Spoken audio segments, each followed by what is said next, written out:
This is Change Your Mindset Podcast, the podcast that helps change your life by helping change the mindset of the 99% into the 1% mindset. Here's your host, Adrian Gomez. Welcome to another podcast episode of Change Your Mindset. As always, I'm your host, Adrian Gomez. The core of this podcast is for you to be the best version of yourself, physically, mentally, financially. To be the best version, be all you can be. Live your life. Fulfill your life. That is what this core of this podcast is. To leave a legacy, to make a change in this world. Why else were you born? Why else do you have this life? Just to be a nobody? Just to have an unfulfilled life? No. It's to be somebody in this world. To make a difference, to try to make this world a better place, even though it seems impossible. Because nowadays, terrible things are happening, and it's unfortunate. A lot of bad is in this world, but you can be that single flame in the darkness that can possibly light other flames to make that room brighter. It will be hard, but life is hard. And I said in another podcast, fail again, but never quit. Whatever your goals, your dreams is, go after it and chase it. And once you reach them, try to help others. Because you cannot imagine the impact you can have on someone else's life. That you can change somebody else's life. That is one of the most powerful things a human being can do for somebody else. I listened to a lot of speeches and wanted to share one of them with you. The speech was in 2014 at the University of Texas at Austin, and it was a commencement address by Admiral William H. McRaven, former Navy SEAL, and it talks about 10 things he learned in the Navy SEALs that could help change the world. And here is his speech. To me, basic SEAL training was a lifetime of challenges crammed into 6 months. So here are the 10 lessons I learned from basic SEAL training that hopefully will be of value to you as you move forward in life. Every morning in SEAL training, my instructors, who at the time were all Vietnam veterans, would show up in my barracks room, and the first thing they'd do was inspect my bed. If you did it right, the corners would be square, the covers would be pulled tight, the pillow centered just under the headboard, and the extra blanket folded neatly at the foot of the rack. It was a simple task, mundane at best, but every morning we were required to make our bed to perfection. It seemed a little ridiculous at the time, particularly in light of the fact that we were aspiring to be real warriors, tough, battle-hardened SEALs. But the wisdom of this simple act has been proven to me many times over. If you make your bed every morning, you will have accomplished the first task of the day. It will give you a small sense of pride, and it will encourage you to do another task, and another, and another. And by the end of the day, that one task completed will have turned into many tasks completed. Making your bed will also reinforce the fact that the little things in life matter. If you can't do the little things right, you'll never be able to do the big things right. And if by chance you have a miserable day, you will come home to a bed that is made, that you made. And a made bed gives you encouragement that tomorrow will be better. So if you want to change the world, start off by making your bed. During SEAL training, the students are all broken down into boat crews. Each crew is 7 students, 3 on each side of a small rubber boat, and 1 coxswain to help guide the dinghy. Every day, your boat crew forms up on the beach and is instructed to get through the surf zone and paddle several miles down the coast. In the winter, the surf off San Diego can get to be 8 to 10 feet high, and it is exceedingly difficult to paddle through the plunging surf unless everyone digs in. Every paddle must be synchronized to the stroke count of the coxswain. Everyone must exert equal effort, or the boat will turn against the wave and be unceremoniously dumped back on the beach. For the boat to make it to its destination, everyone must paddle. You can't change the world alone. You will need some help. And to truly get from your starting point to your destination takes friends, colleagues, the goodwill of strangers, and a strong coxswain to guide you. If you want to change the world, find someone to help you paddle. Over a few weeks of difficult training, my SEAL class, which started with 150 men, was down to just 42. There were now 6 boat crews of 7 men each. I was in the boat with the tall guys, but the best boat crew we had was made up of the little guys, the Munchkin crew, we called them. No one was over 5'5". The Munchkin boat crew had 1 American Indian, 1 African American, 1 Polish American, 1 Greek American, 1 Italian American, and 2 tough kids from the Midwest. They out-paddled, outran, and outswam all the other boat crews. The big men in the other boat crews would always make good-natured fun of the tiny little flippers the Munchkins put on their tiny little feet prior to every swim. But somehow these little guys from every corner of the nation and the world always had the last laugh, swimming faster than everyone and reaching the shore long before the rest of us. SEAL training was a great equalizer. Nothing mattered but your will to succeed, not your color, not your ethnic background, not your education, not your social status. If you want to change the world, measure a person by the size of their heart, not by the size of their flippers. Several times a week, the instructors would line up the class and do a uniform inspection. It was exceptionally thorough. Your hat had to be perfectly starched, your uniform immaculately pressed, your belt buckle shiny and void of any smudges. But it seemed that no matter how much effort you put into starching your hat or pressing your uniform or polishing your belt buckle, it just wasn't good enough. The instructors would find something wrong. For failing uniform inspection, the student had to run fully clothed into the surf zone, then wet from head to toe, roll around on the beach until every part of your body was covered with sand. The effect was known as a sugar cookie. You stayed in the uniform the rest of the day, cold, wet, and sandy. There were many a student who just couldn't accept the fact that all their efforts were in vain, that no matter how hard they tried to get the uniform right, it went unappreciated. Those students didn't make it through training. Those students didn't understand the purpose of the drill.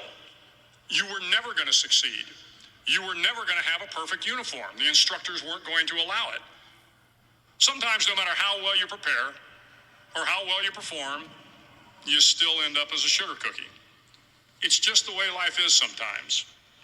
If you want to change the world, get over being a sugar cookie and keep moving forward. Every day during training, you were challenged with multiple physical events: long runs, long swims, obstacle courses, hours of calisthenics, something designed to test your mettle. Every event had standards, times you had to meet. If you failed to meet those times, those standards, your name was posted on a list, and at the end of the day, those on the list were invited to a circus. A circus was 2 hours of additional calisthenics, designed to wear you down, to break your spirit, to force you to quit. No one wanted a circus. A circus meant that for that day, you didn't measure up. A circus meant more fatigue, and more fatigue meant that the following day would be more difficult, and more circuses were likely. But at some time during SEAL training, everyone made the circus list. But an interesting thing happened to those who were constantly on the list. Over time, those students who did 2 hours of extra calisthenics got stronger and stronger. The pain of the circuses built inner strength and physical resiliency. Life is filled with circuses. You will fail. You will likely fail often. It will be painful. It will be discouraging. At times, it will test you to your very core. But if you want to change the world, don't be afraid of the circuses. At least twice a week, the trainees were required to run the obstacle course. The obstacle course contained 25 obstacles, including a 10-foot wall, a 30-foot cargo net, a barbed wire crawl, to name a few. But the most challenging obstacle was the slide for life. It had a 3-level, 30-foot tower at one end and a 1-level tower at the other. In between was a 200-foot long rope. You had to climb the 3-tiered tower, and once at the top, you grabbed the rope, swung underneath the rope, and pulled yourself hand over hand until you got to the other end. The record for the obstacle course had stood for years when my class began in 1977. The record seemed unbeatable until one day a student decided to go down the slide for life head first. Instead of swinging his body underneath the rope and inching his way down, he bravely mounted the top of the rope and thrust himself forward. It was a dangerous move, seemingly foolish and fraught with risk. Failure could mean injury and being dropped from the course. Without hesitation, the student slid down the rope perilously fast. Instead of several minutes, it only took him half that time.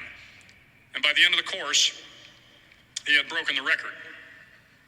If you want to change the world, sometimes you have to slide down the obstacles head first. During the land warfare phase of training, the students are flown out to San Clemente Island, which lies off the coast of San Diego. The waters off San Clemente are a breeding ground for the great white sharks. To pass SEAL training, there are a series of long swims that must be completed. One is the night swim. Before the swim, the instructors joyfully brief the students on all the species of sharks that inhabit the waters off San Clemente. They assure you, however, that no student has ever been eaten by a shark, at least not that they can remember.